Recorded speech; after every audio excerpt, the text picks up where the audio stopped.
সাম্প্রতিক একটি তথ্য থেকে জানা যায়, সারা বিশ্বে রাত জেগে থাকা মানুষের সংখ্যা ধীরে ধীরে বেড়েই চলছে। বর্তমানে রাত জাগা মানুষের মধ্যে একটি বদ অভ্যাস হিসেবে গড়ে উঠেছে। কারণে অকারণে মানুষ এখন যে কোনো কাজ করার জন্য দিনের থেকে রাতকে বেশি প্রাধান্য দিয়ে থাকে। এছাড়াও কিছু মানুষ আছে যারা কোনো কারণ ছাড়াই অর্ধরাত পর্যন্ত জেগে থাকে এবং সকালবেলা অনেক দেরিতে ঘুম থেকে ওঠে। এটা তো শরীরের জন্য আরও বেশি ক্ষতিকর।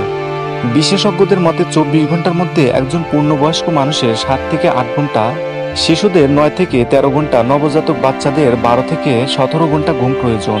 এর মধ্যে রাতের ঘুম সবচেয়ে বেশি জরুরি। অনেকে আছে যারা রাত জেগে দিনের বেলায় ঘুমায়।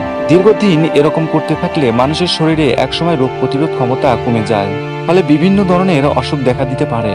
এছাড়াও বিশেষজ্ঞগণ আরও বলেন, অতিরিক্ত রাত জাগা ক্ষতিকর নেশাজাতীয় বস্তুর চেয়েও ভয়ানক। রাতের ঘুম মানুষের শরীরে এক ধরনের অ্যান্টিবডির মতো কাজ করে।